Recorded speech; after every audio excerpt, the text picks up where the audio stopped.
living in these different geographies, forested areas, and there was no security of life. From there, we have made progress through different ages of human civilization as our technological know-how increased, and we moved on and finally came to agrarian society, where there was a kind of a stable lifestyle started happening. We started to live as a community. A more stable life happened. Agriculture provided us with some food, or some sort of food security. I'm sure Said's lecture was very detailed about food insecurity issues in this area. But food insecurity has been a very critical problem for human survival. And during the historical time periods when humanity began to live a life of permanent settlement with agriculture coming up, we started to modify the natural ecosystems. But this modification was fairly limited in scale. And along with these, the population number kept on multiplying. Finally, this era of industrial revolution that came in the European context, and you can see the impacts of humanity on the natural system started to increase manifold. So this blue line is kind of suggesting us how this Anthropocene started and how the impact. So basically, this idea of Anthropocene is how human activities are likely to stretch or overstretch the planetary boundary. So this is an era where human actions have completely modified planetary boundaries.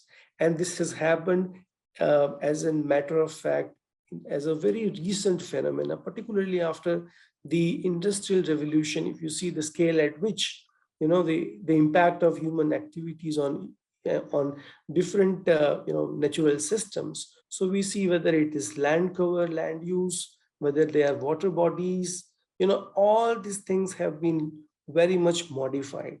And then comes the the 20th century, the most dramatic advancement that we have seen during the First and the Second World War, where human technology on the one side helped to increase the industrial production, agriculture advancement. We had green revolution, medical technology.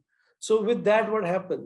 The global population number increased somewhere around 2 billion, in the beginning of this 20th century. And today in 2022, we have crossed about 8 billion population, right? So in the last roughly 125 years, the world population increased by 5 billion.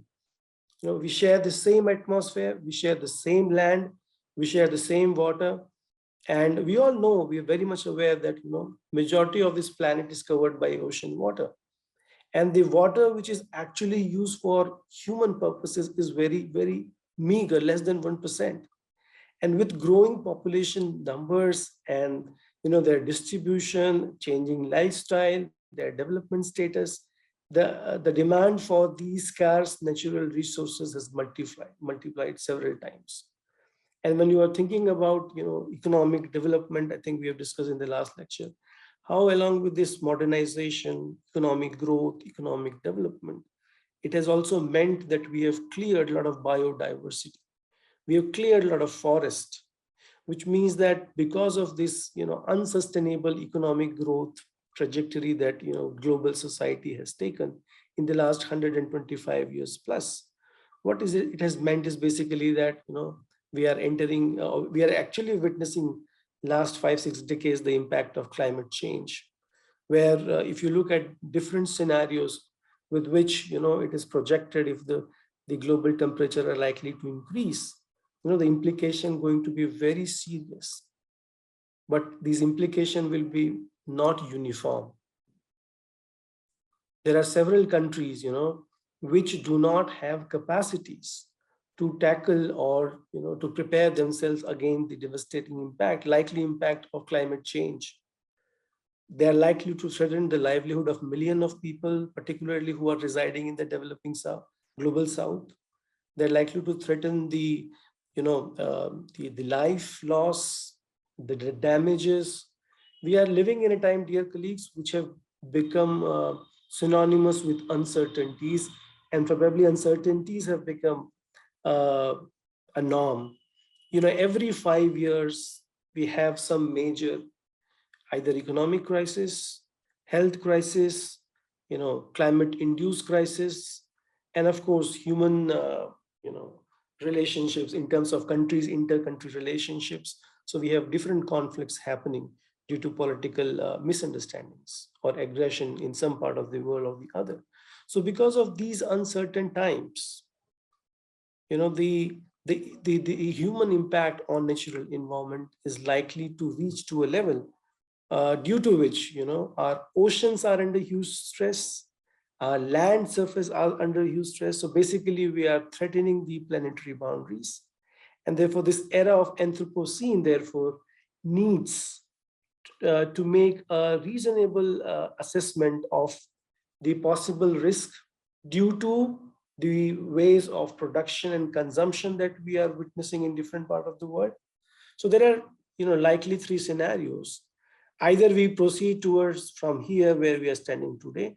This was a paper published in 2017, which talks about what is the concept of Anthropocene. So basically they have reviewed a lot of scientific literature, they have come up with the understanding of what does Anthropocene means and what kind of future options or scenarios appear.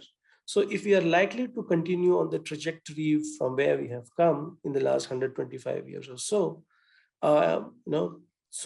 if you continue on this path, we are likely to go to good Anthropocene, where if we are going to mitigate the decisions that we make in our life, what kind of life choices do we choose for us as an individual, as a community, as a nation, as a global society.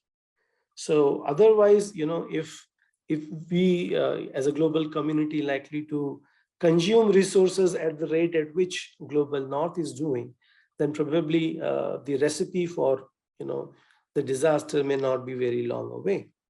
And otherwise, if we were to practice the phenomena of less is good, because unfortunately we are living in a time of globalized world where a number of things which are positive, but again there are a number of things that we need to question because this idea of capitalism and too much or consuming more is good probably is now outdated.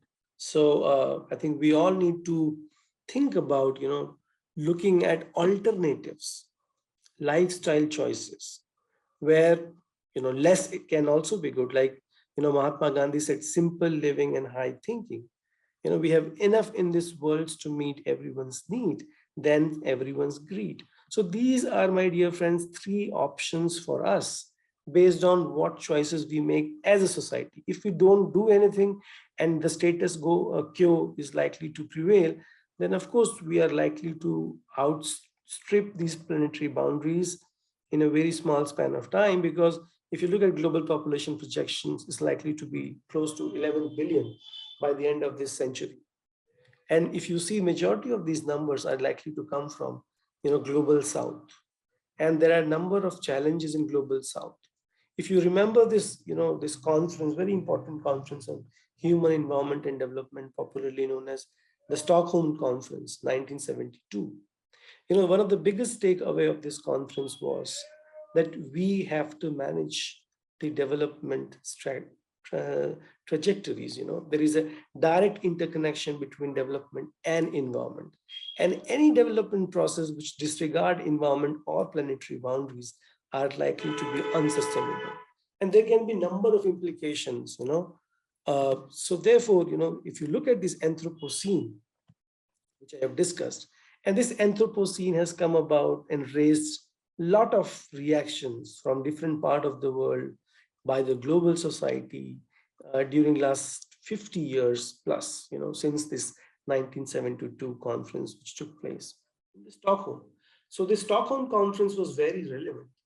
It was very relevant even, before this conference happened, already there were a number of environmental movements that were taking place in the global, north, talking about the implications of unsustainable production and consumption practices, with a rapid application of different kinds of fertilizers for increasing agriculture production. There was huge toll on the health of the people in the US. So you had this publication called Silent Spring by Rachel Carson and others, we had this publication by Vienna Circle called Population Bomb. And then with the Stockholm Conference, it became very clear that for the first time, as a global society, we all came together and regarded that environmental considerations are integral or should be integral part of development planning and implementation. So with that, a number of countries started opening the new Ministry of Environment in their national planning and programs. So with this new Ministry of Environment coming in, so there was a realization, but there was no clear pathways as to how to integrate the element of environmental conservation as part of the development strategies. And so therefore, there was some road travel, yet there was far more challenges which were to be addressed than actually which were realized. So moving from 72, we came to our Common Future Report of 1987, which for the first time laid us the formal concept of sustainable development, which said that the development practice must not only think about the intra-generational equity, but should also think about intergenerational equity. Given one planet, we are all one family, and so therefore we must think about the pathways, what kind of production and consumption trajectories that we practice, so that not only we meet the need of the present generation, also considering that we also leave enough for future generations who will come and will make their life also fruitful, prosperous, secure, inclusive. So these were important, major lessons that were learned and reconfirmed through this Brundtland Commission report of our common future. So this came in 87. Then we have Agenda 21, the important Rio conference, which again reinforced its important linkages between environment, economy, and society. So Agenda 21 was a very detailed analysis of the actions that global societies can take. But with all these important landmark events which were happening, moving on with MDGs, which again talks about particularly focusing on global South. How can we eradicate and address these common problems? So there again, we have made some progress. Yet, the biggest problem which we recognized was, to certain extents, the promises of global cooperations were not respected to the extent which was required. So therefore, this MDG eras, which was really very significant in the sense that we made a lot of progress on health, we made some credible progress on eradication of poverty, promoting education, combating HIV/AIDS risk, and a lot of good progress was made on maternal and child health, particularly in the developing global South countries context. Having said that, when these MDGs era were culminating, we were thinking about, coming together as a society where all problems should be, seen, understood, recognized, and the strategy to address them to be made in the sense that everybody joins the hand. So, one of the criticism that these MDGs was that basically these are the recipe for, or basically the problems from the perspective of global South. So somewhere, the commitment and the involvement from other part of the humanity was, missing. And so therefore, when SDGs were being, negotiated and, among plethora of global common challenges, these 17 important challenges was agreed upon. And in true sense, SDGs reflect a common shared pathways towards, peace, prosperity, and happiness. And, once we have identified them, I think that is itself is a very significant achievement. But if you compare the journey in the last 7 years, I think that can really show us very interesting insight, at least what is happening at the global level. I mean, as in previous discussions, we have seen that these are, people also address them as global commitments. These are political goals, But at the end of the day, SDGs do and have a lot of, uh, you know, substance to really change life of individuals, local communities, societies, provided if they are appropriately understood, measured, monitored, implemented.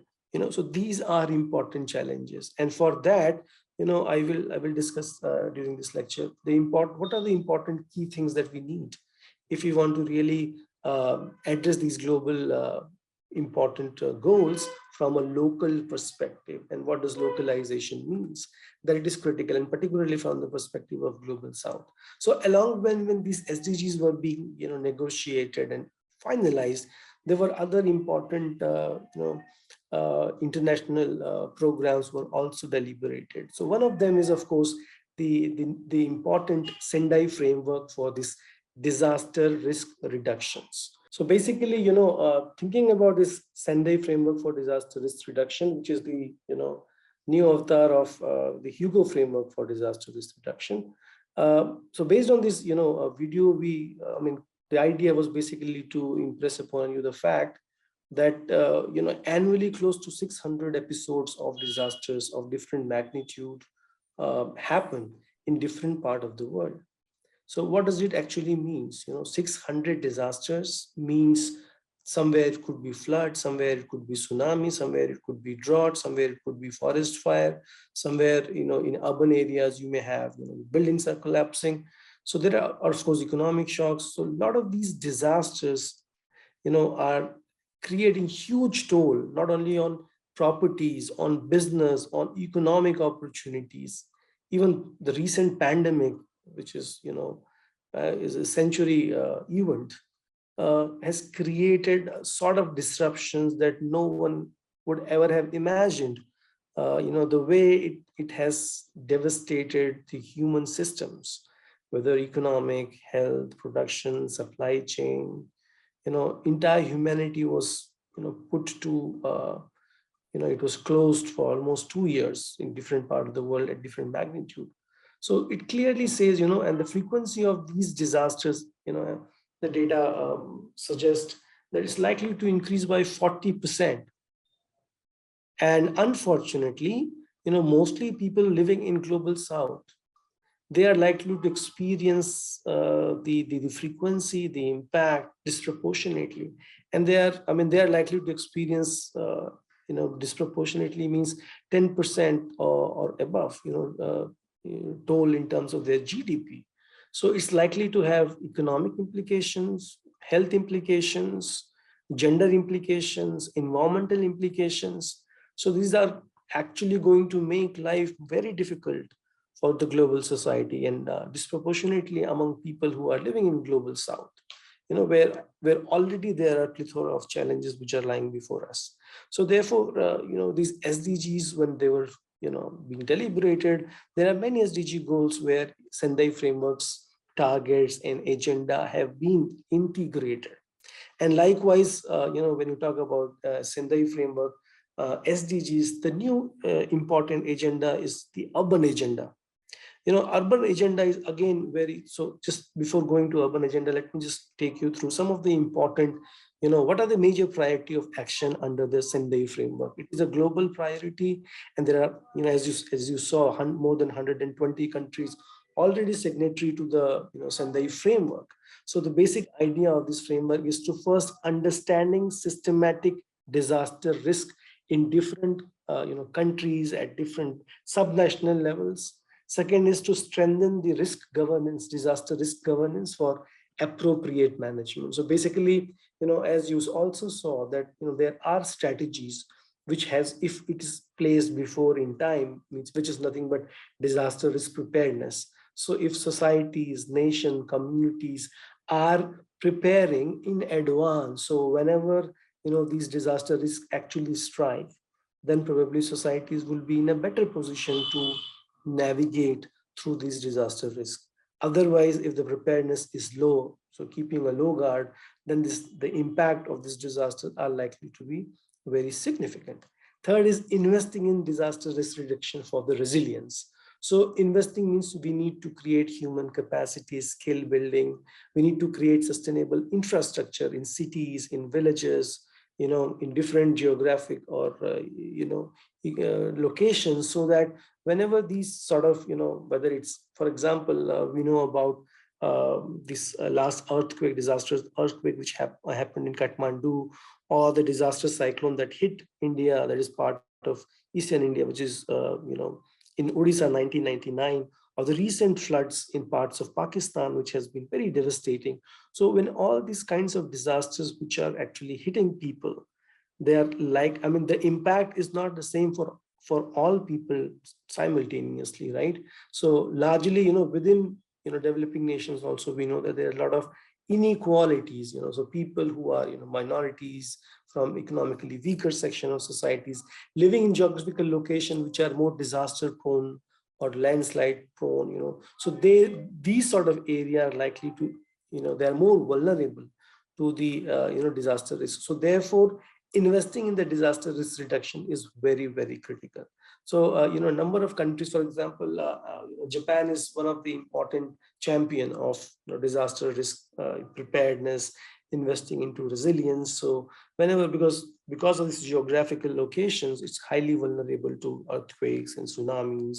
And so therefore, right from schooling days, from basic school to colleges and universities, all these, local citizens are properly trained. They are actually given, how to respond to these events if ever it happens, in order to minimize the damage. So likewise with advancement in technologies, like I can talk about experiences from India when these cyclones are likely to hit. Because of the relatively modern early warning system, we are able to evacuate, hundred thousands of people well before time these cyclones are likely to hit. And likewise, it is happening in other part of the world. So therefore, given the different types of disasters and their different magnitude, frequencies, and impacts, I think it is very high time for global society in general, and people from global south in particular, to have this uh, effort, credible effort, where we measure these risks on continuous basis.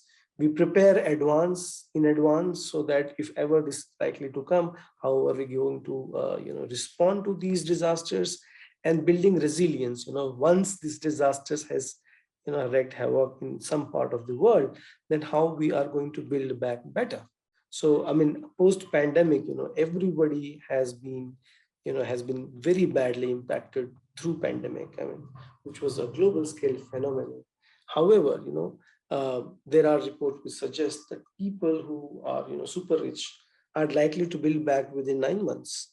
And most of the people from global south are likely to build back probably never, or, economically speaking, it will take minimum 10 years for them to come back to economic status, or for recovery, rehabilitation, reconstruction before pre-pandemic levels.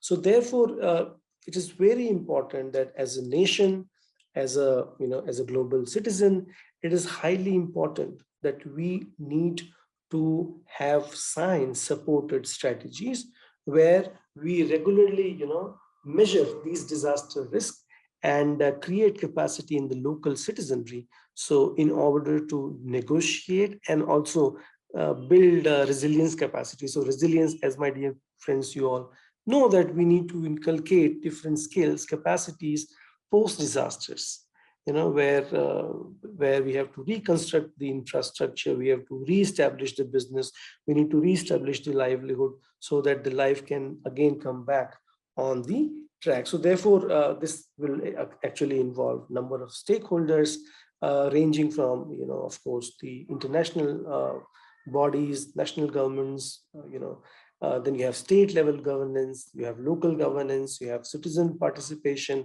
you have non-government organizations, civil society, universities, schools.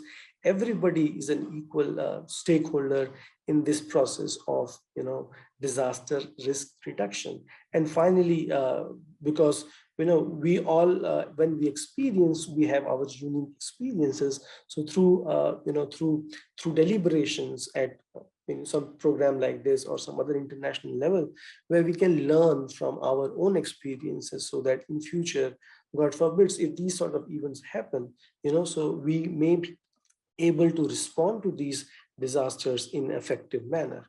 So therefore, the Sendai framework has become an integral part of the SDGs during this period of 2015 to 2030. And I will be discussing some of the goals where this has been integrated. So the major priorities is basically to minimize the loss of human life, of course, reduce the number of people who are affected. How can we minimize the economic losses due to these disasters, and create infrastructure which can sustain during this crisis period, and increasing the number of countries where we have disaster risk reduction strategies already implemented, and for which, of course, it is very important to enhance international cooperation, particularly among the developing nations, because they're the geographical location, shared culture, and circumstances where each other can help through shared experiences, learning, and scientific exchange. And finally, we need to think about increasing, early warning system and multi-hazard systems where, because, these disasters now are just not working as in isolated events. Many of them are happening together. So for example, in Indian context, as this monsoon season comes, some part of the country, we have this problem of flood, but at the same time, at other part of the country, we have, drought, somewhere we may have, forest fire, somewhere in cities, there are different problems. So, we are likely to be in a position of multi-hazard, and therefore we need systems in place to tackle these multiple challenges at the same time. And therefore, role of multiple stakeholders, including universities, academicians, researchers, policymakers, is very critical. So, and the new agenda for urban, the new urban agenda is a very significant international development, which basically is related to SDG 11, which talks about sustainable cities and communities. So I just want to take a couple of minutes here and just to share with you that today, as per the United Nations Population Division, this report, World Urbanization Prospect 2008, 55% of this global citizenry is living in some form of urban settlement. Some people are living in bigger, million plus cities. Some people are living in, cities where there are, maybe 100,000 people. Some people are living. So because the definition is so different, but by and large, 55% of the global population is living in urban settlements today. And as per projections, it's likely to be close to 80% by 2050. So, largely, if you see, most of these SDGs are relevant, predominantly 2/3 for people or global citizens who are living in urban areas.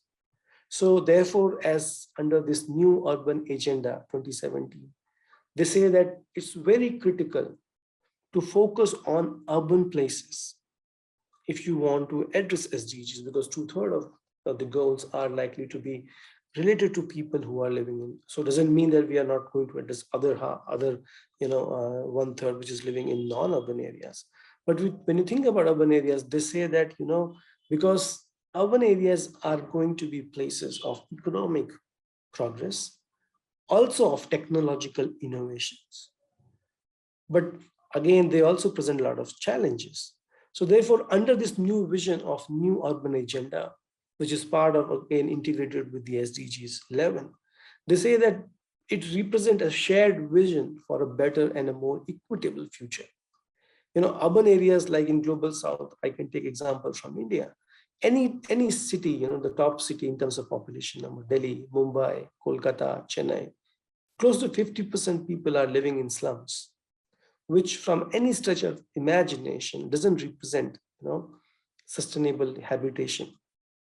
There is, slums are irregular settlements where all basic necessities of life is highly unsecure. There is no guarantee, stretched. So despite a lot of programs from the local municipal corporation, local state government, and the federal government, the problem is because there are so many stakeholders involved in managing the urban affairs, the end of the day, it becomes, it's nobody's responsibility. So I now remember this, the tragedy of commons, where there was a shepherd and a number of shepherds, where a lot of cattle were there openly left to graze on the land.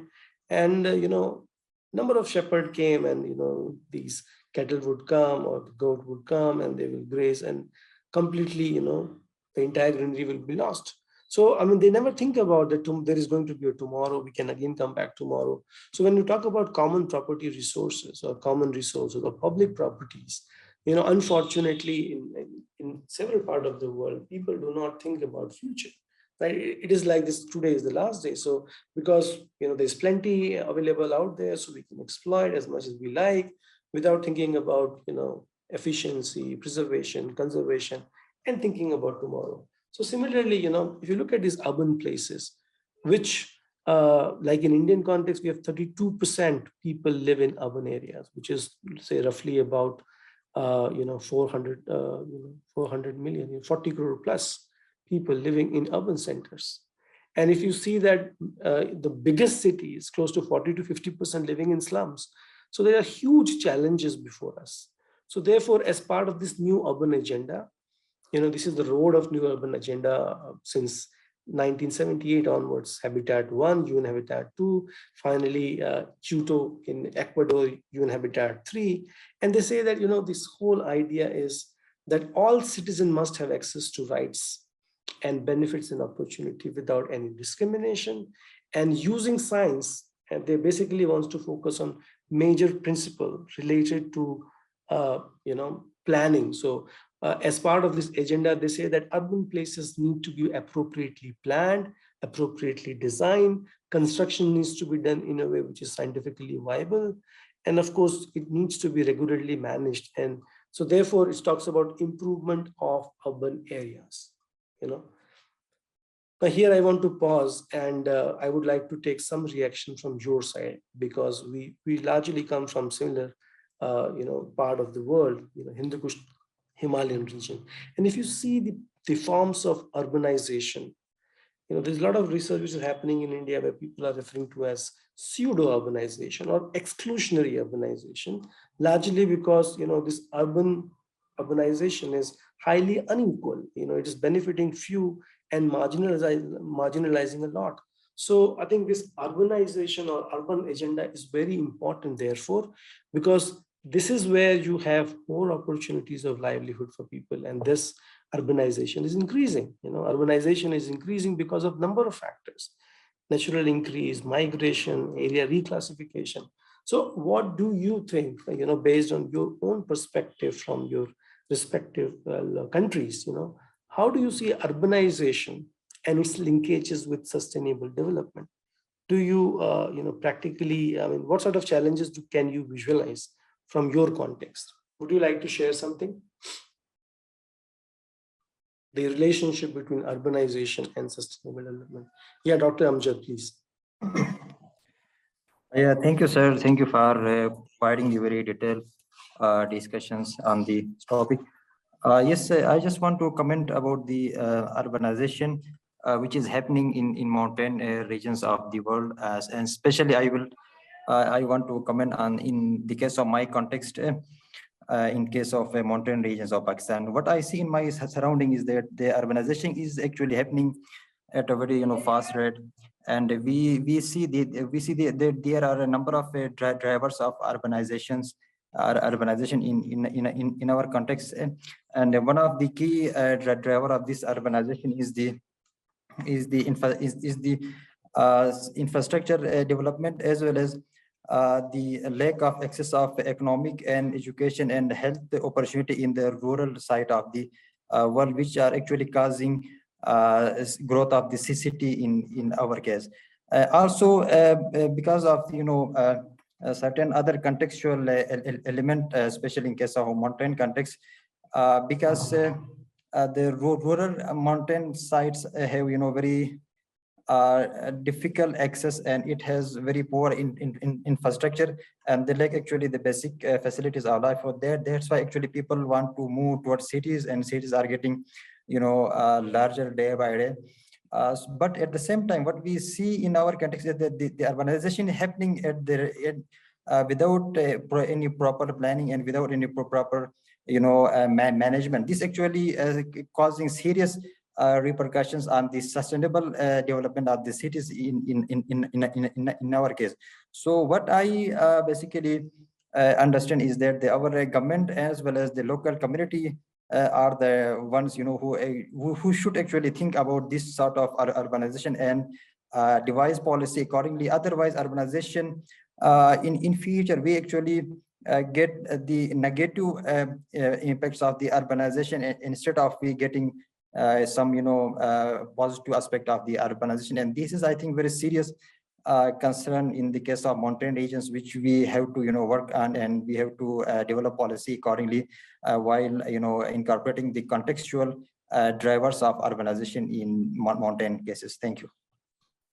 Thank you, Dr. Saab. I think you have very well taken this point that the way urbanization is happening either in India or in Pakistan, and I'm also looking forward to hear reaction from others, that largely due to these inequalities between rural versus urban, the solution for sustainable urbanization is multifold.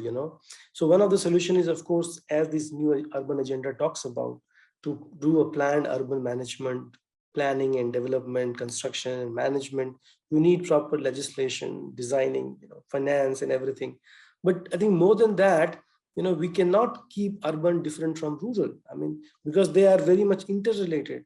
All these cities are dependent upon rural areas. The young worker who are coming to cities for work are coming from rural areas.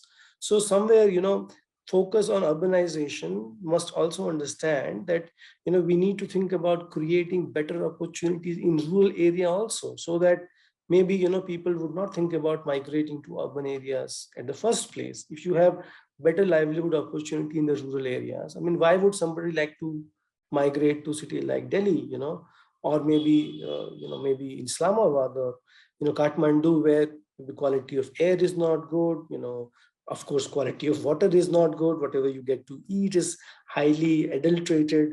So relatively speaking, if you go to rural areas, you have relatively better quality of, air to breathe, at least fresh air. And particularly in the mountains, one of the biggest blessing is the air that you can breathe, the fresh air that you can breathe is, of course, something that nobody can think about, having similar kind of experiences in the urban centers.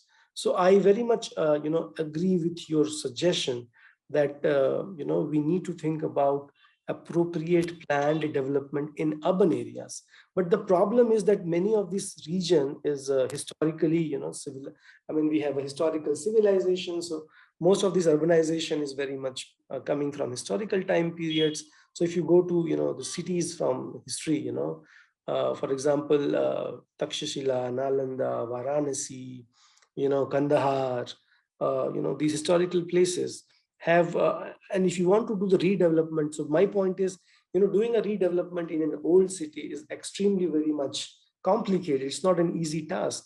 So I come from this place called Varanasi in the eastern part of Uttar Pradesh in UP, which is a very ancient city. And, the roads are so, dense and so thin, it's very difficult, for the traffic to travel even. So most of the road has been made one way.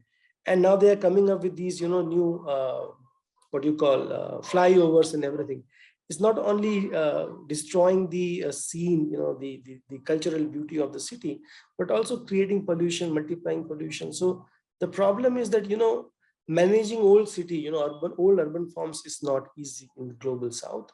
And second is, we need to think about creating new urban centers, planned cities. So for example, in Mumbai, we are coming up with this new city called Navi Mumbai, New Bombay. So where actually they are coming up with new planned settlements, everything is planned. In Delhi NCR, we are coming with Noida, which is relatively planned, Gurgaon, which is relatively planned. So, I mean, which is a good thing. But again, these are only few centers, where there are opportunities. So the point is that if you are thinking about urban agenda, maybe we need to think about creating more nuclei or growth poles in different part of the country, in this global south, in Hindu Kush Himalayan region, so that people need not have to only come to few places where saturation of human numbers is so high that, it's highly expensive. Urban areas are super expensive, so the costs are so high that there is no other opportunity but to live in the slums, right? Because ultimately is the market economy rule which prevails. Gradually, the national governments are withdrawing, the public sector is withdrawing. So we are only left with market forces, which is again private driven, profit motive. And so therefore, thinking about social responsibilities is somewhere only left with the government, which is again has multiple problems with legislation, regulation, implementation, finance. So it is becoming really complicated. So, and again, talking about mountains, so of course, mountains are very fragile ecosystems, and with huge influx of tourism in these mountain areas is again throwing a lot of challenges. So, you are from Gilgit-Baltistan, similar areas in Ladakh and Leh part of India, where, because of this tourism influx, it's creating huge problem for the local ecosystems, right? A lot of travelers from across India and international areas visiting them, right? So the net effect is that contributing to, through transport, travel, consumption, energy, releasing of a lot of harmful GHG emissions. At the same time, the waste management is one of the critical challenges that we face in urban centers. And this, it's of course disastrous for any area, but highly disastrous for, these fragile ecosystems in mountain areas or in the coastal areas as well. So I think there is a need to think about these urban agenda very, very clearly, very detailed, because at the end of the day, if we have to implement them on the ground, imagine in Gilgit-Baltistan, in Leh Ladakh, in Kathmandu, in other places in Bhutan, in Bangladesh, India. So these are very different contexts.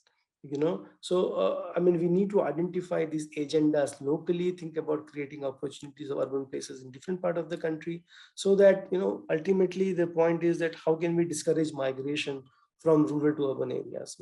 One of the former president of India, Dr. APJ Abdul Kalam, used to talk about this acronym called PURA, provision of urban amenities in the rural areas. So the basic idea was, I mean, everything is rural and you provide amenities such as, livelihood, education, health, recreation in the rural context, so that probably people need not have to go to these areas, so as urban.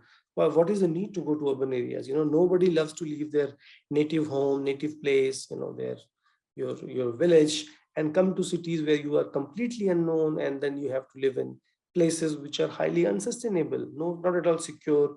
There is no quality of water, sanitation, electricity, the social relationships. Urban areas, people really don't know each other.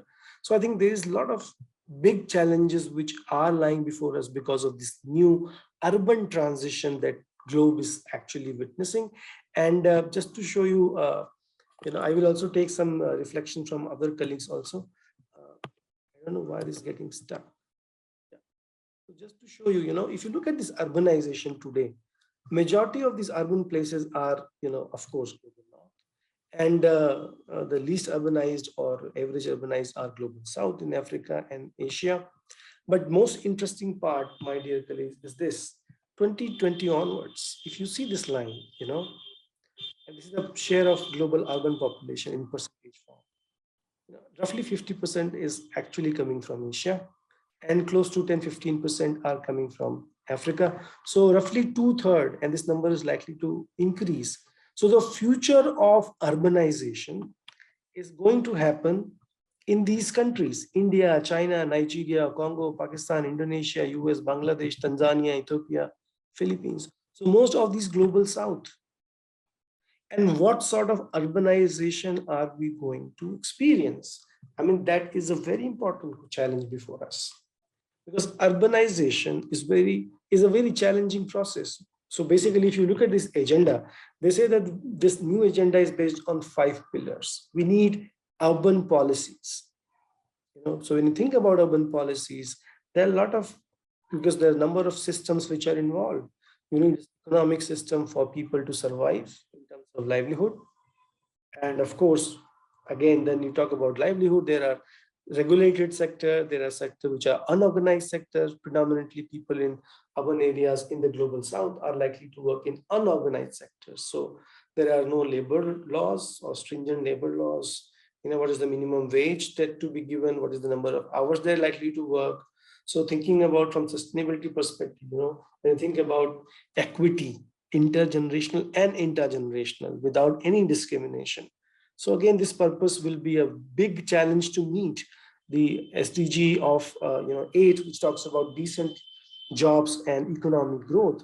So if you think about urban forms of today in our places where we are living today, and think about 25 years down the line, the journey will be very challenging, because there will be more number of people who would look for job opportunities, for education, for health.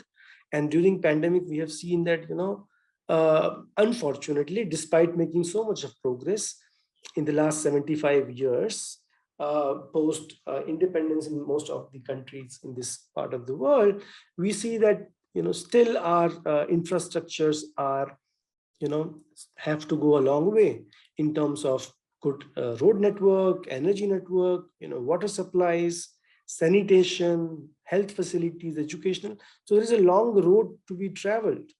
And particularly if you think about urban areas, so how are you going to get, so you think about urban legislation and regulation, the idea is to acquire new land.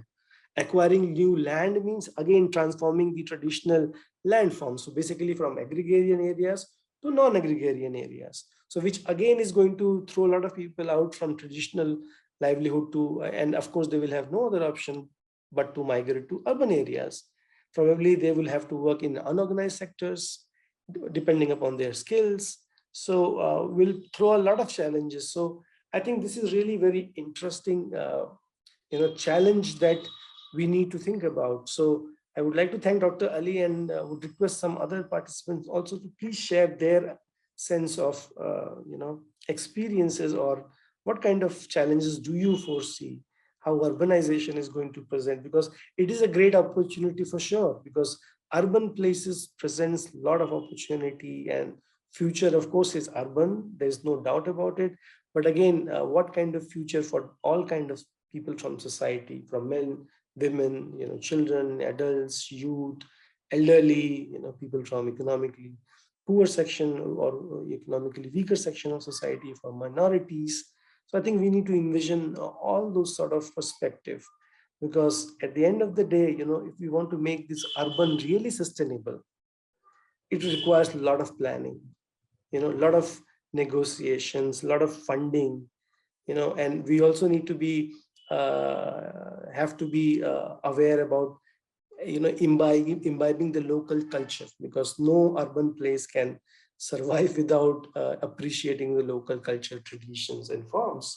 So it has to be relevant to that, and there are societies in global south, like the subcontinent is highly diverse society, people from different culture, tradition, backgrounds live together. So the societies are urban societies are highly cosmopolitan, highly diverse. How do we ensure that representation of this cultural diversity remains intact in these new urban agenda forms? So I would love to hear some more thoughts from colleagues, if you want to say something about urbanization and sustainable urbanization, and what are the challenges do you see? Now, this is again from urban areas perspective. So in urban areas, among various issues, we have this problem of urban health. Now, as you know that a lot of people have to lose their life because of quality of air, quality of water, traffic accidents, lack of opportunity. So there's number of plethora of challenges interconnected with urban health issues in urban areas, which again requires a lot of dedicated effort, because urban health vis-a-vis slum, health of people living in slum, is again a very daunting challenge before us. As more people live in urban areas, the lifestyle is very different. You are taking, like in rural areas, mostly either you have to walk or you have to take a bicycle ride or whatever. So basically your lifestyle in rural areas is very different. If you compare to urban areas, it's a completely different landscape as a whole, right? So you really have to walk, or you really find time to do physical work. Mostly if you are doing some kind of a job, you are working, And then, of course, you are looking after your family affairs. So you really don't get time, to spend and, play, go to open spaces, green spaces. So the lifestyle in urban area becomes so sedentary and so technologically oriented that, people have a lot of unique challenges which they face because of their food style. Largely you consume a lot of stuff which is processed, fried, sugar oriented, many times substance abuses. So therefore these urban places are really unique recipe for health problems. And this has been confirmed by numbers of research coming from epidemiology and public health, which says that the non-communicable diseases in urban areas, particularly in global south, I'm referring to low and middle income countries, has been increasing like anything. And just to give you one example, like India has become a capital of this diabetes, and we have this problem of malnutrition, in the sense that there are a lot of children who are undernourished. More than 35% of children in the country are undernourished. At the same time, a lot of women are also anemic, right? But the other side is that the level of obesity is rapidly increasing in the country, and that is rapidly increasing mostly in urban areas. And unfortunately, it is also increasing among urban poor. Now what can we do? How to address that challenge? We need to have more evidence. We need to have most localized evidence. We need to find these evidences so that we can help these people. The problem is that in urban areas, one of the biggest problems is, as somebody was referring to, the space problem, right? So the housing is very small, very expensive, insecure, and the pressure on this housing is immense.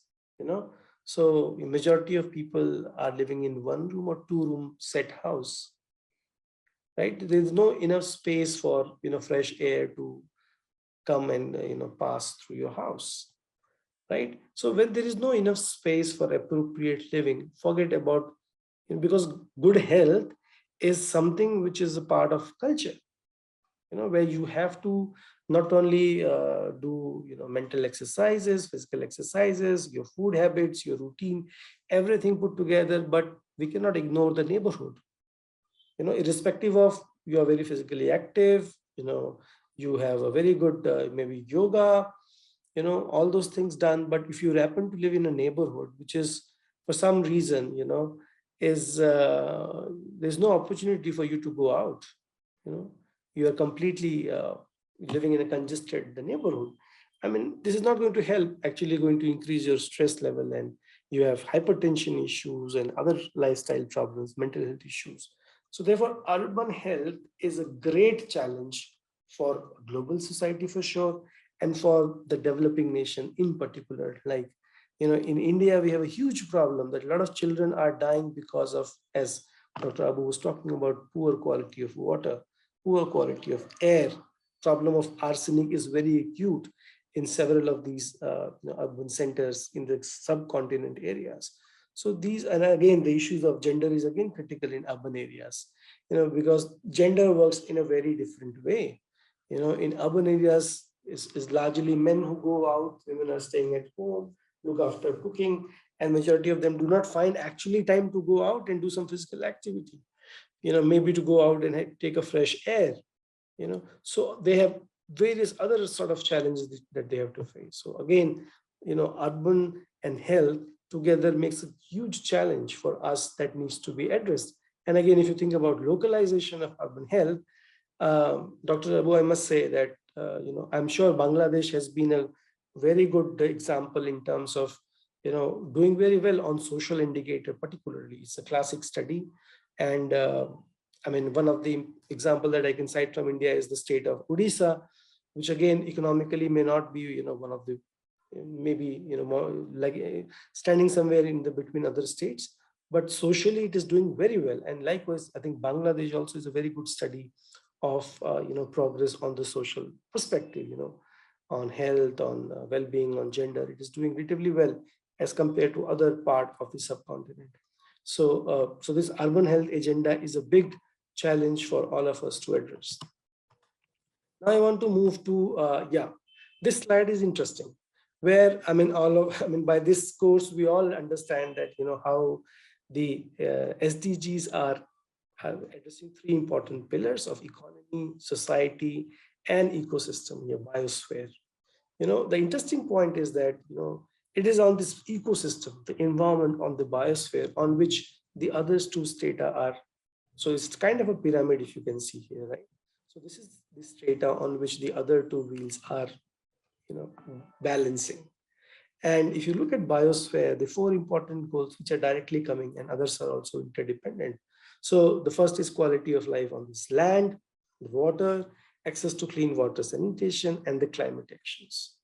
And as I was showing you that Anthropocene, what we have done is, we have completely modified large part of biosphere, whether it is forest, river bodies, oceans, air, nothing is untouched from human interventions. And now we are at a level, we are crossing the boundaries. Implications are like greenhouse gases concentration is rising, global warming is happening, you have extreme events, too cold, too hot.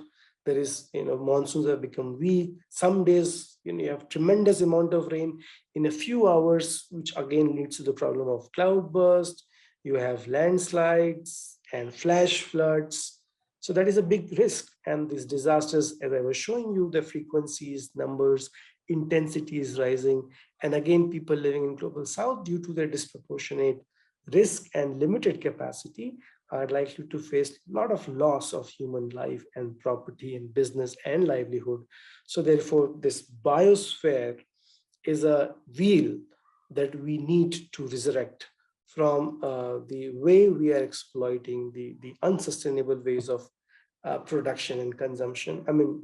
But I also want to highlight here that, even with this said, large part of humanity in this part of the world is yet to get 2 square meals food every day. So there is rampant poverty, there is rampant deprivations, and which is actually called multiple types of deprivation. It is just not the deprivation from economic sense, lack of assets and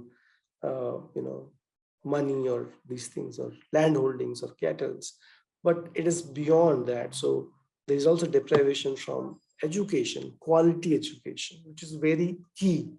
If we have to, prepare society to be sustainable, I think education is a very important determinant.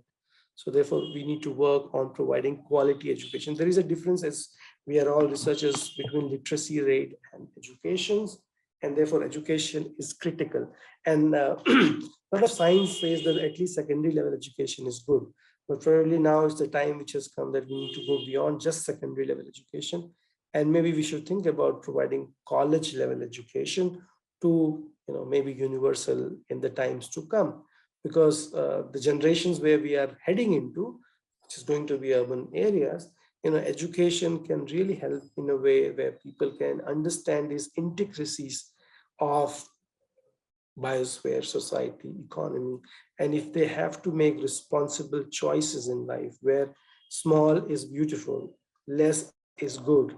If these sort of ideas need to be percolated, I think people need to be properly educated for it. And of course, all other issues can be tackled, issues of gender, issues of equity, issue of, decent work, reducing inequalities, climate actions, all these can be, maybe they can be moved at faster pace with better education. Then the second wheel is, of course, very critical, which is society. Society is basically covered through these, 8 important SDG goals, starting from poverty. So we need economic progress. Society needs to become more prosperous. Again, it is a debatable question, whether prosperity. Today I was reading somewhere. So we had very notable industrialists in the country, and I'm sure you must have heard his name, J.R.D. Tata. So one of his quotation is very interesting, where he says that I don't pray that my country to become an economic superpower. Rather, I pray that my country become a happy nation, unquote. So this was J.R.D. Tata. So basically, and based on the experiences from other part of the world as well, that there is if you look at the relationship between economic prosperity and happiness, what actually you need at the end of the day is a life with contentment, satisfaction, peaceful mind, and happiness. Because otherwise, there is no end to the economic prosperity, right? So we need to find a balance somewhere where maybe small thing can be beautiful, maybe thinking about small or whatever is minimum requirement is good. Otherwise, if you look at urban forms of life, it is highly unsustainable, at least from my experience I can say so. Because this urban lifestyle where too much is more is really problematic. People are buying multiple houses, multiple cars, vacation, multiple locations. So there is no end to this thing, right? And we really don't know how to manage this waste that we generate. So that adds to the recipe of urban poor quality of life. So the first thing is, of course, make everyone enjoy a decent lifestyle, which is good thing. Then, of course, issue of affordable and clean energy, which is a big challenge. And I think most of these developing nations have to really think about the issues of energy security. Now, energy is important because not only for human body, but all the human systems, economic, social, transportation, communication, education, health, directly, indirectly have to depend on energy resources. So we need to find renewable sources of energy, so that, we need to explore new option of energy, even for, transportation and communication. We know that it is a significant part of air pollution, and therefore we need to move away from technologies which contribute to, release of these harmful pollutants, towards technology, for example, greener technologies, which restrict or at least minimize the release of these harmful pollutants to the atmosphere. So energy is critical for growth. Energy is critical for agriculture, for food security, for education, and therefore secure, sustainable, and renewable energy from green sources is the need of the hour. From where this is going to come, how are we going to create these energy resources? How are people going to transition from traditional sources of energy towards the non-traditional sources of energy? What will happen to the livelihood of these people who are engaged in the production, distribution of traditional sources of energy? What will be their livelihood challenges? Where are they going to find new opportunities? These are the tough questions. These are the difficult questions for which government is asking people like us, people like you, answers. If they were to make, suppose tomorrow, a rule that, no coal, no petroleum products from tomorrow, of course, before that rule has to come, they need to make sure how they are going to balance the demand. But the second important critical point is what will happen to the livelihood of the people who are dependent, families, household, locations, cities. What will happen to them? How they will be absorbed in the economic system. So these are very important questions. And another important thing is the institutions. All these questions can only be tackled if we have, like Dr. Abu was referring to, that we have like a common problem in this part of the world, the government and the leadership, if that is not delivering what to do. So therefore, we need to create systems, institutions which are transparent, which are delivering results, which accepts if there is any modification or new changes have to be made. They should be aware about the recent thing which is happening in every part of the world. So we need institutions which make bold decisions, which are transparent, which care for the public, and which have a vision to deliver a sustainable future. If we have institutions that think about delivering result for the benefit of the people, of course, we can move towards sustainable future. But the fact is quite different than what the vision is. When you think about institutions, you have to think about schools, you have to think about health centers, you have to think about our judicial system, we have to think about our press, all the systems which help us in every way. We have to think about people who are responsible for cleanliness of the neighborhoods. Everyone is integral part of these human institutions. And if we, at our own, whatever work we are doing, if we are committed to give results, to make, to make justice to what we are earning, probably, the results will come automatically. So therefore, I think SDGs is just not only related to academician researchers, and I think all these important SDGs, are related to all the section of society. Even a police inspector, a traffic person, a person who is responsible for cleaning of neighborhoods. Everybody is responsible in some sense from his or her own perspective. So therefore, we need institutions that deliver results. We also need sustainable cities, as I said, SDG 11. Quality education is key. Gender equity is very important, which we had a number of, I think, discussions in the past, and also a very good lecture from a minister from Nepal's National Planning Commission about gender equity is very key. Hunger is, of course, a big problem. So hunger, or I may say food insecurity, on which Dr. Saeed has also discussed a good deal. So food insecurity is again a critical issue, and it's likely to remain a case in future because of, there are two challenges basically for Global South. One is the quantity and second is the quality. Both are challenges. So there are a large proportion of population in this part of the world, which again suffers to get a balanced diet. And the second is there are also segment of people who are consuming too much and are grappling this problem of non-communicable diseases. So we need not only quality education, we need literacy about food, nutrition, health, finance. Specialized knowledge is also key in order to promote the health of the people, health of the economy, and health of the environment. So the final is this. So if you have a robust ecosystem, if you are able to restore that, if you are able to make society inclusive by ensuring that we are working on these goals, and finally, if these two wheels are moving in the right direction, we can, of course, expect that economy would move in a positive directions through, better infrastructure, reducing regional inequality, ensuring responsible production and consumption systems. And again, now, if suppose, this is a question to my dear participants, if we were to replicate this wheel at my village, at my city, or at my urban ward, do we have any matrices which are available in public domain to do it?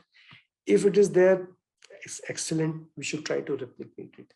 If it is not, then we should have a partnership, at least maybe post this course, if we would be eager to, keep our ties intact and think about collaborations, maybe it would be a good idea to pick up maybe some villages from different countries that we are representing here, or maybe pick up some cities that we are representing here, and whatever limited resources from our institutions we have for research, maybe doing a small collaboration and think about implementation, at least any one of the SDG, just examine the status at the micro level, because this will be a very unique insight, which probably is not readily available in the public domain. So if you can just choose one or two villages, or maybe one city, some wards, one SDGs we all commonly choose, and collect data, talk to stakeholders, think about what can be done.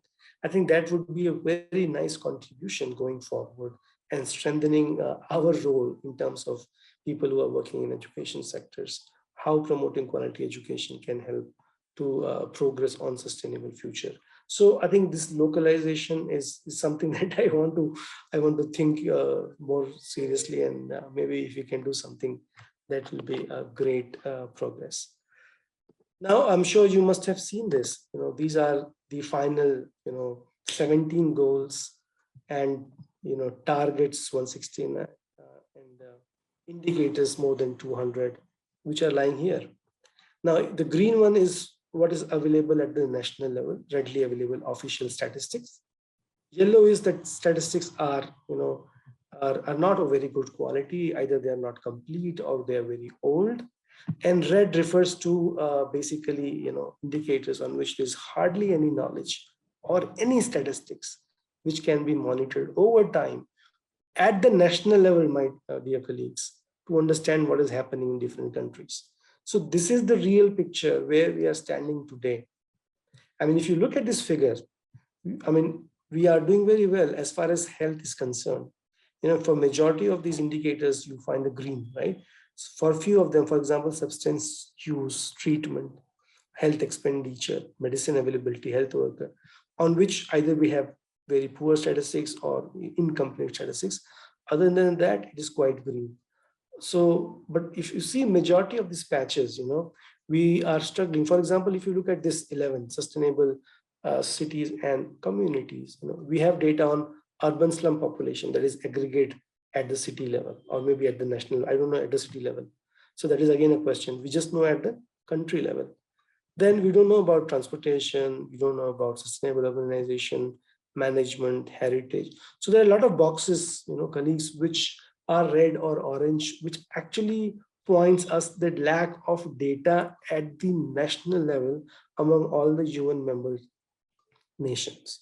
Forget about subnational level, district level, city level, and what I'm referring to as localization, right?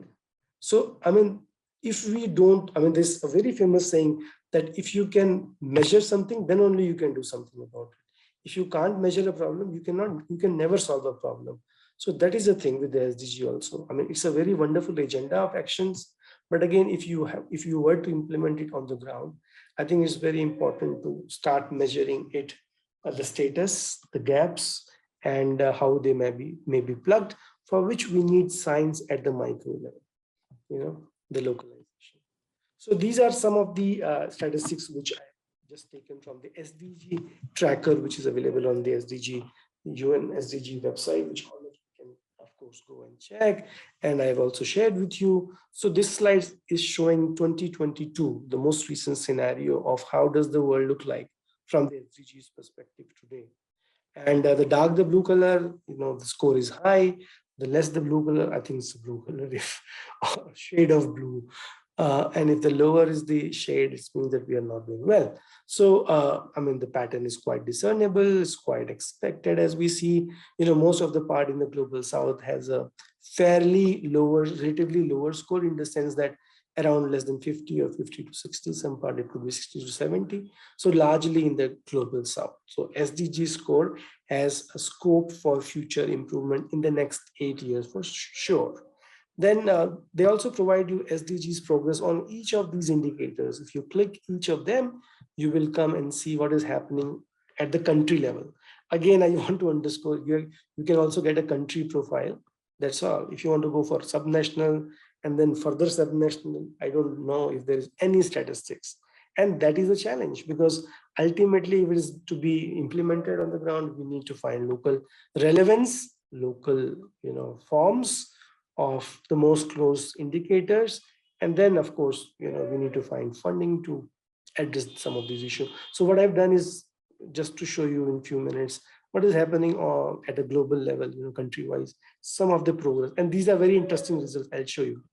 So this is about poverty, SDG 1. So again, you see the green color says SDG has been achieved. Orange refers to the challenges remain.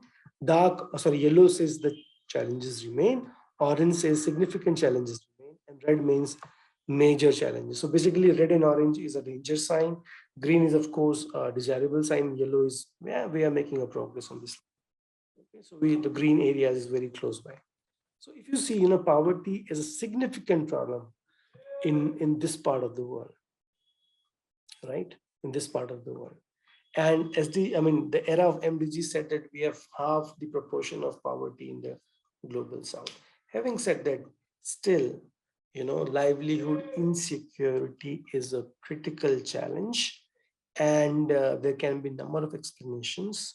But at the end of the day, the national government, state governments, local governments need to work together to find livelihood opportunities for people. Absolute deprivation. People do not have money to buy food, buy drug, send children to schools.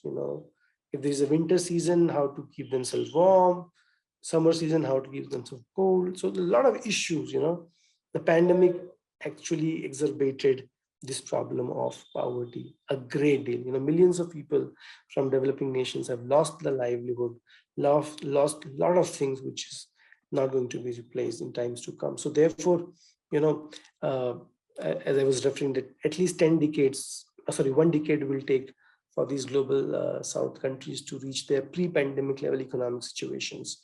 So therefore, economic challenges are very, very critical from the perspective of global South, and therefore there is a need for greater partnership in terms of opportunities, business, good relations with communities, neighbors and everyone. If we want to invest more money in efforts to create livelihood opportunity for the citizens. SDG 3 talks about health. Now it is quite interesting, the entire part of this map is actually red or orange, which means that we are really all on health emergency. Why? Can you say why that is the case? Of course, we had a pandemic, which has made the scenario worse. But beyond that, most of these countries, at least in the global South, we are struggling with the problem of infant and child mortality, which is disproportionately high. And also the problem of maternal mortality is quite high. We have problem of undernutrition. We have problem of health systems, all putting together, creating a huge health risk and limited capacity to respond. Even today, like many of you who are living in respective countries, maybe capitals, we still know, it is easier to get a McDonald's delivered at my place or your place in 5 or 10 minutes than reaching a quality health facility. Access to health facility, affordability is a big challenge, not only in India, in global South, even in the Western country. I'm sure one of the participants who is joining us from the US, she can also throw light on this, that, if you have not bought health insurance, you have to pay somewhere around 5,000 to 10,000 US dollars to get yourself screened, something called a test called medical test, just forgetting that name, scan of the entire body. So, I mean, this is bizarre amount that you have to pay just to get yourself screened. Forget about the treatment. I mean, a lot of people in global South and even in the West run down in the under the below poverty line if there is a health emergency in the family. So the problem is that at least in the global North, out of pocket expenditure on health is relatively less as compared to in global South. We pay about 70% from our own pocket as a whole, to meet the healthcare expenditure cost, which means that, if there's any chronic health problem in the family would, of course, be going below the poverty line. So health is a huge, huge challenge of the SDG. And therefore, what we need a good health system. First, we need to increase spending on health. For example, in Indian context, the spending is less than 1%, 1.5% GDP on health, which is highly under, very, very low if you compare from global standards. In the West, they spend more than 5 to 8% of the GDP on health. So with the population of the size and the challenges that we face, this number is highly under represented. So we need to convince and create pressures in respective areas to make sure that we improve the quality of health, particularly the public health. Why? Because private health, not everybody can afford. It is not regulated. So not everybody can go to private health systems. So we need to make health system, particularly public health system, more robust, more affordable, more accessible. Otherwise, if you are not able to improve the health of the people, no other agenda of SDG can succeed. You need good, healthy people if you were to achieve any other, relevant thing in life. So health is very important for a global perspective, from the global South perspective, our perspective, and therefore we need to work a lot in terms of generating evidence at micro level, so that wherever the problem may lie, and solution would also lie from local areas. I mean, we cannot get solution from outside. Local problem needs local solutions. So that is the important message. Now, again, gender equity is an important aspect of these SDGs. And if you see, the green colors are where SDG has been achieved, Nordic countries, Latin America, part of Africa and southern part, where it has been achieved. You can also see some part in oceanic countries in New Zealand, where it has been achieved. But again, the problem lies in global south, part of Asia, of course, South Asia, Central Asia, and Africa, and where a lot of biggest problem prevail. So I'm sure we all know about this, the problem of son preference, the unequal rights, bias against women, this problem of dowry, early marriage, pregnancy, childbirth, maternal health, education, job opportunities. Unfortunately, like in Indian context, I may say, as women are getting educated, their participation in economic activities is coming down.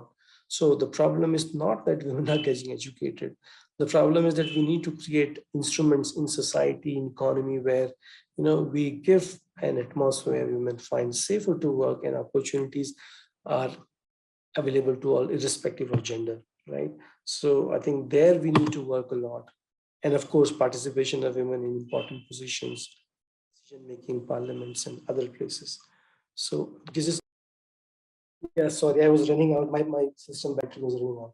So yes, so therefore, this gender is a very important part of sustainability for sure. When half of the humanity is not getting equal opportunity, SDG would be a very far-fetched imagination. And so therefore, we need to work a lot.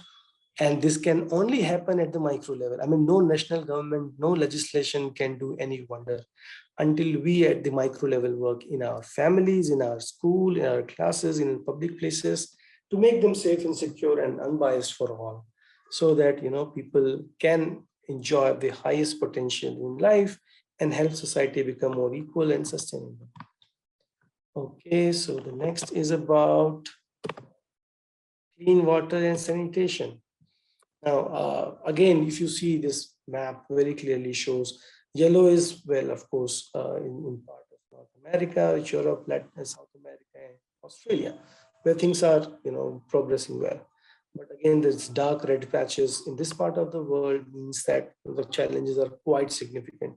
And mind you, if you may closely note that these red patches are also places which are heavily, densely clustered with human settlements. The future of urbanization lies in this part of the world, where there's a huge scarcity of water and sanitation. So this urban agenda is really a big project on which a lot of science leadership needs to really work if we were to make sure that urban future is really sustainable. So I think urbanization is a very, very, very demanding area for future research, and we need a lot of research in mountains, in plains, in coastal areas, in plateaus, in different places to find evidence to make sure that how can we ensure quality air, water, and sanitation for people.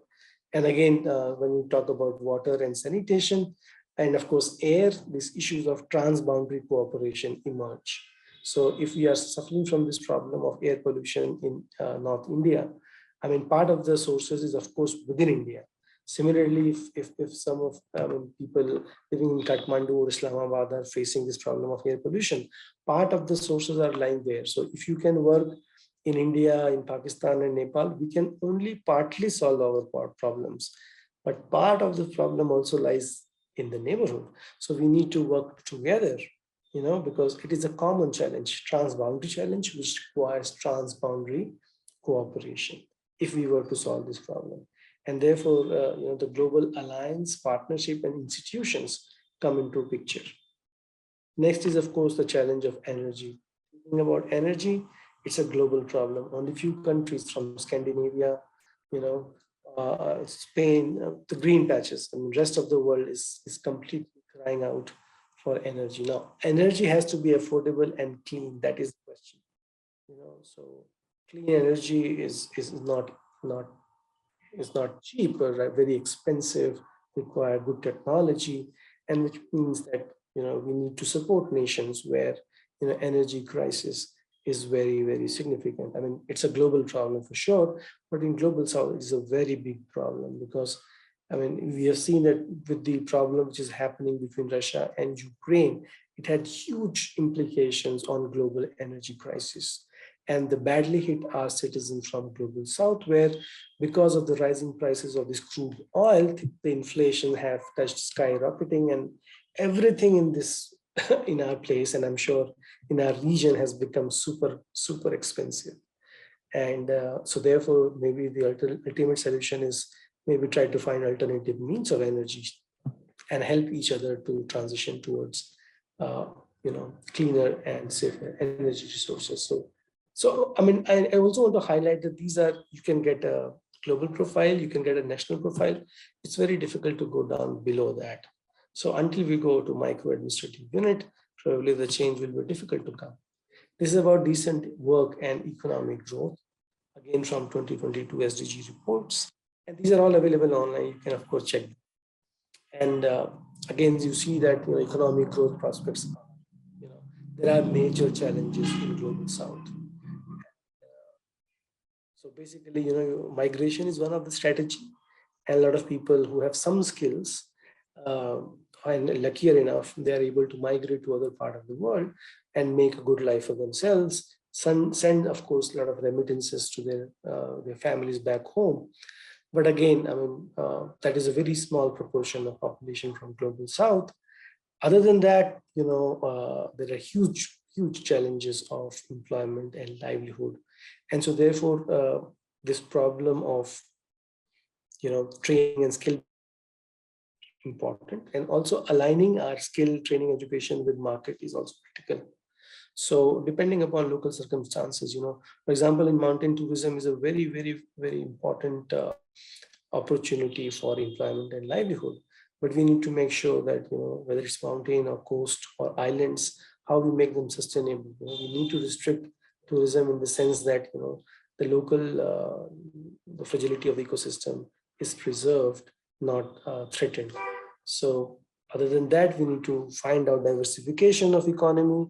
I think more than that, the most critical thing, I think, which is important, is to revitalize the agricultural sector is very key, because majority of the people are dependent on agriculture directly, indirectly. And if we are able to revive agriculture, maybe we can find a lot of answers.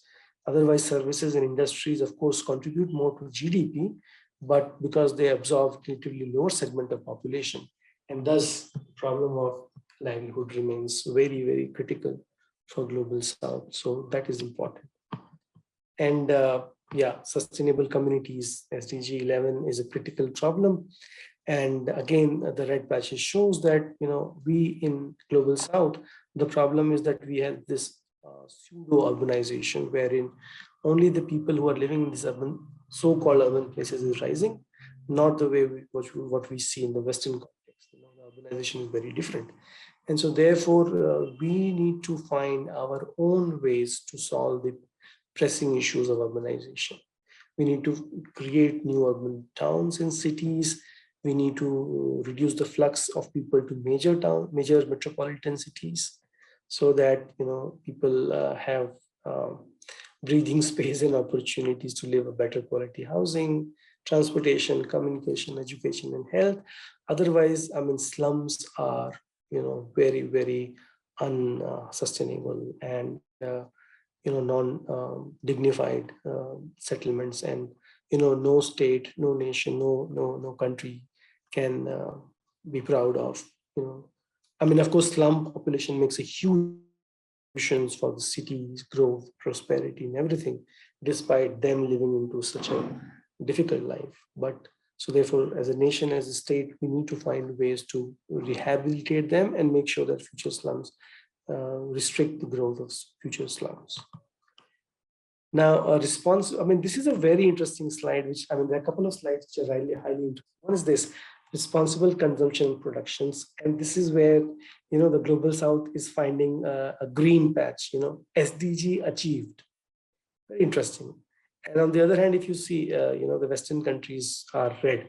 So basically shows that, consumption per capita in the global north is super unsustainable, and therefore they need to change lifestyle for sure. So a lot of climate negotiation in different part of the world in different years, recently held in Sharm el Sheikh in Egypt, was the same thing, that probably production consumption systems in the West need to think about more sustainable ways. And the message for Global South is wherever they're doing well, probably. And but I don't know this. I mean, we all have to we all have to make a sense of this map, and I would leave it up to you, maybe in the discussion, to think about what do you think about green patches and the red patches from your perspective. Similarly, climate actions. I mean, look at the red patches, super red patches, where a lot of work needs to be done. Look at the green patches, because we yet to figure out our prosperities, and therefore we are green. And if we progress towards our own prosperity on the Western model, I think we may also become red. So we have a choice to make, and we need to make the choice quickly now because the time is running out. And unfortunately, this red symbol globally is a real concern. Institutions are not delivering the results across the board. And finally, the partnership needs to be more strengthened. So this is what I had to discuss with you today.